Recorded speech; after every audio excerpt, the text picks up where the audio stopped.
All right, the latest story that we are getting for you is from Kerala, where the Kerala police has registered a case against a woman in connection with the suicide of a 42-year-old man after she allegedly posted a video on social media accusing him of sexual harassment during a bus journey.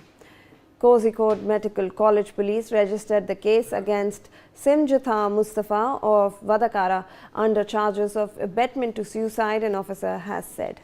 On January 18th, Deepak U, a native of Puthiara, who was residing at Govindapuram here, was found hanging in his room. Deepak, who worked at a textile firm, had travelled to Kannur on a transport bus in connection with his work.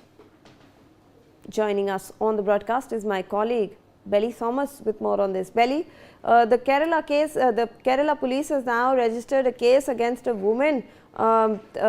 It's a abetment to suicide case in connection with the suicide of a 42-year-old man.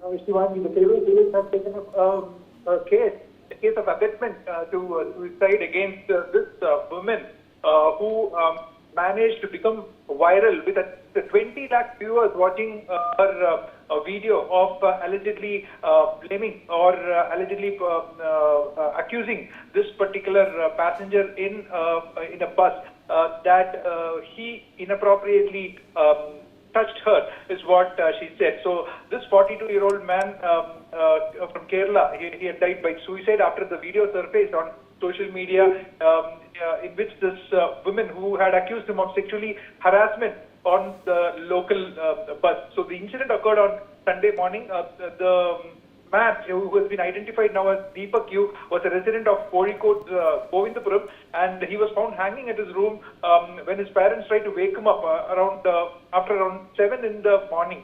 Despite multiple knocks on the doors and calls, the victim did not respond. His parents became tensed and took the help of the neighbors and forcefully opened the door only to find him hanging from a ceiling fan. Deepak was reportedly going through mental stress after the video surfaced on social media and has become viral with more than 20 lakh viewers watching it. And this was cited by his parents, and they further accused the woman of assassinating their son's character for the sake of online publicity. They further added that the victim stayed away from controversies throughout his entire life, and this was a kind of a new it was an unexpected turn of events for him, is what his parents had told the police as well. And the viral video surfaced on the internet a few days ago.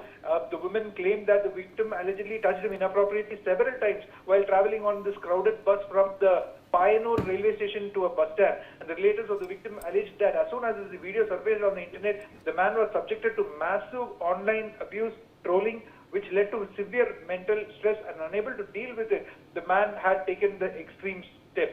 And now the Kerala police have registered a case of natural death, and also they have booked this particular woman for abetment to suicide and are presently probing into the matter. Back to you, Shivan. Right, Belly. In fact, also joining us on the broadcast is Brinda Adige, women's rights activist. Thank you so much, ma'am, for joining us on the broadcast. We appreciate your time. A very good afternoon to you. Ma'am, this is a case that is coming to the fore from Kerala, where we are seeing this girl post a video of alleged sexual harassment. After the video goes viral on social media, the man in question, in fact, dies by suicide, and now the police have registered a case of abetment to suicide against the girl. How are you looking at this case, ma'am? While it is always a very, very tragic and sad space and time and moment that a life has gone, we cannot condone sexual molestation, we cannot condone street sexual exploitation and harassment. And somewhere along the line, I think women have got this idea that until and unless I show proof, name and shame, go public and show them that there is proof, I will not be believed. And that is bypassing due process. So it is now first and foremost important that women must be told that agencies of the state has created safe, credible legal pathways to report harassment, not forcing survivors or the accused into the social media battlefield, because at that time justice collapses and hashtags cannot replace the responsibility of the institutions, the courts, the police and the judiciary. The other thing that we must keep in mind is the social media platforms must also be held accountable. If somewhere these things have been posted and there have been 2 million views, it also means 2 million judges. And these platforms amplify accusations but offer no safeguards, no fact checks and no mental health warning. And this is an absolute human rights failure and human rights violation. So again it comes back to the state. This is a tragedy of the system's failure. It is not a gender war between men or women, because we know that we are a deeply patriarchal society and men have continued to do these kind of things and have gone away scot-free because we place the blame and the burden on women. And so the fight is always shown as women are dangerous and women have been framing men, when you and I know that that is not correct. Women have faced trolling, and in this particular case, this woman has also been trolled, but there is a loss of life. And that should be our point to see how do we strengthen people's mental health and tell them that you report and be available to argue your point.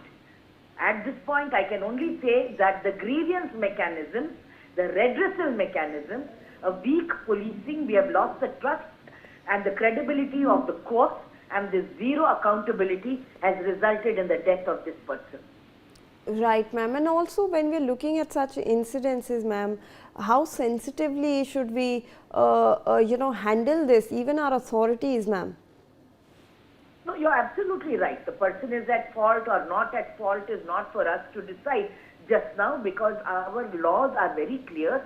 Jurisprudence says until he is proven guilty or she is proven guilty, both of them are innocent. That is what my jurisprudence says. But what is it that we need to ask ourselves is teaching social conditioning to our boys and to our men, that you do not go and molest anybody, touch or push or grope anybody anywhere, in public or in private. And this posting of that particular molestation that had happened in a bus, that is, basically punishment without proof. She has put it over there trying to publicly shame the person, but it has become a punishment, and his rights have been violated to justify and explain himself, because the way somebody else looks at the groping might be very different, probably from what he was doing or not doing. But all said and done, we need to bring out 2 messages over here. A, you cannot stop anybody from publicly shaming you. B, if I am molesting somebody thinking I will get away, then I am mistaken. The state must put that message across to say, you might have videos, bring it to us, we believe you, we will trust you and we will investigate. Don't go on to the social media, probably, putting those things is affecting the other person. No, shaming someone publicly, of course it affects. Absolutely, ma'am. Thank you so much for joining us on the broadcast with that